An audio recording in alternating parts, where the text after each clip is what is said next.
Monsieur le Président, Madame la Ministre, mes chers collègues, voilà déjà quelques mois que la question de la mobilité des Français est au centre des débats publics, notamment en lien avec la question de la fracture territoriale, dont la récente crise sociale qu'a traversé notre pays semble témoigner. C'est pourtant sans attendre les récentes revendications sociales que le gouvernement a organisées fin 2017, les assises de la mobilité, desquelles la question de la gouvernance est ressortie comme l'un des principaux leviers d'amélioration du quotidien de nos concitoyens. Mieux répondre aux besoins quotidiens des citoyens et des territoires et des entreprises, tel est donc l'objectif ambitieux assigné à cette loi et plus spécifiquement à son titre premier, dont j'ai la charge en qualité de rapporteur.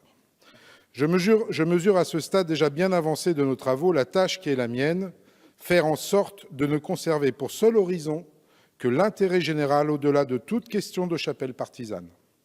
Je sais cet objectif partagé par une très large majorité d'entre vous, mes chers collègues, sur les divers bancs de cet hémicycle. J'aborde donc la nouvelle phase de cette mission avec la même exigence que celle que je me suis imposée en commission. Exigence envers moi-même de toujours conserver à l'esprit, au-delà des tentations primaires, cet impératif de faire primer l'intérêt général. Exigence à l'égard de chacun d'entre nous, lorsqu'il s'agira de débattre autour des quelques 3 500 amendements portés sur le texte, dont plus de 800 pour le titre premier. Mon état d'esprit à l'approche du début de nos débats est le même que celui qui a prévalu en commission. Le Sénat a apporté au texte des ajouts et modifications indéniablement utiles et bienvenus que nous aurions tort de ne pas conserver, ce à quoi la Commission du développement durable a veillé tout en supprimant les dispositions issues du Sénat qui avaient tendance à dénaturer la philosophie initiale du texte sur certaines dispositions. Je tiens à saluer ici humblement le travail de l'ensemble des membres de votre commission qui, au terme de riches échanges et débats, sont parvenus à une version du texte de qualité. Je les en remercie. Je remercie également Madame la Ministre et ses équipes qui ont largement contribué à la qualité de nos échanges. Je nous invite donc à poursuivre sur cette voie en séance. Permettez-moi enfin d'adresser mes plus sincères remerciements à l'ensemble des personnes que j'ai eu l'occasion de recevoir en audition. Elles ont, par leur regard particulier, leur expérience du terrain, leur connaissance fine de la problématique des transports énormément apporté. Elles m'ont toutes dit le plaisir qu'elles ont eu à travailler avec Madame la Ministre et ses équipes dans le cadre des assises de la mobilité. Ces assises ont été un exercice exemplaire. J'espère que le travail que nous aurons accompli ici permettra de mieux répondre à leurs attentes en permettant de revenir à une version du texte plus proche des pré-projets qui ont circulé préalablement au dépôt du projet de loi sur le bureau du Sénat.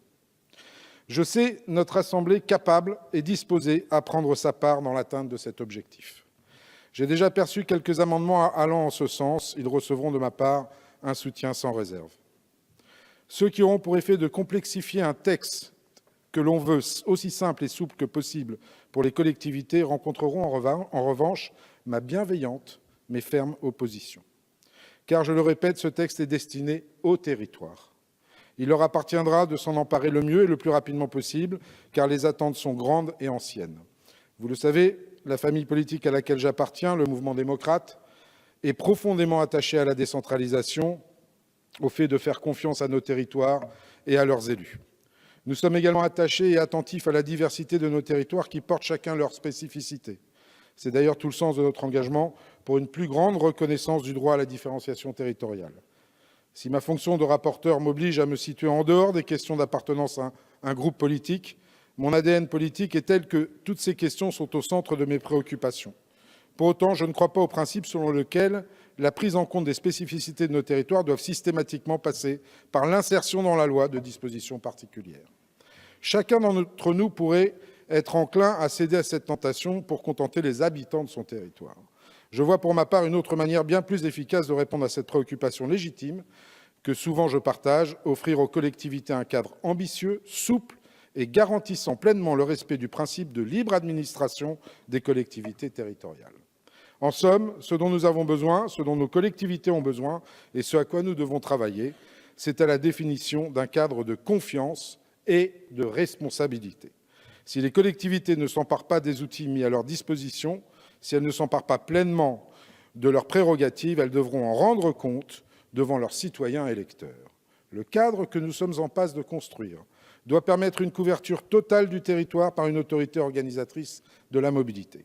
Il doit également permettre à la région d'assumer pleinement son rôle de chef de file, ce que semble permettre la réintroduction dans le texte des contrats opérationnels de mobilité à l'article 4. C'était là l'une des principales craintes qui m'étaient apparues à la lecture du projet initial. Comment les régions auraient-elles effectivement assumé leurs prérogatives sans outil instaurant un minimum de contraintes et d'engagements réciproques? Comment trancher les désaccords?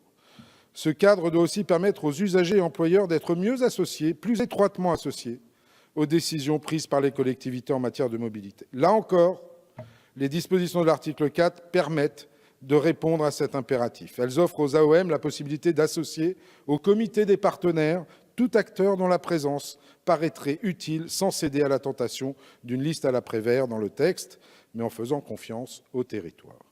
Les préfets, enfin, auront également un rôle essentiel à jouer en tant que médiateurs pour s'assurer que dans tous les territoires, les AOM puissent répondre au mieux aux besoins de leur population. Ils interviendront également pour lever les points de blocage susceptibles de nuire à l'atteinte des objectifs ambitieux que porte ce texte. Je ne saurais conclure ce propos sans quelques mots sur la dimension sociale forte du texte, en particulier ses articles 6, 7 et 7 bis, qui s'attachent à la question du handicap et des personnes en situation de vulnérabilité sociale. Le texte est de ce point de vue ambitieux. Nous pourrons en discuter et sans doute l'enrichir davantage encore. Voilà ce que je souhaitais vous dire à titre de propos liminaire. Je vous remercie. Merci, mes chers collègues.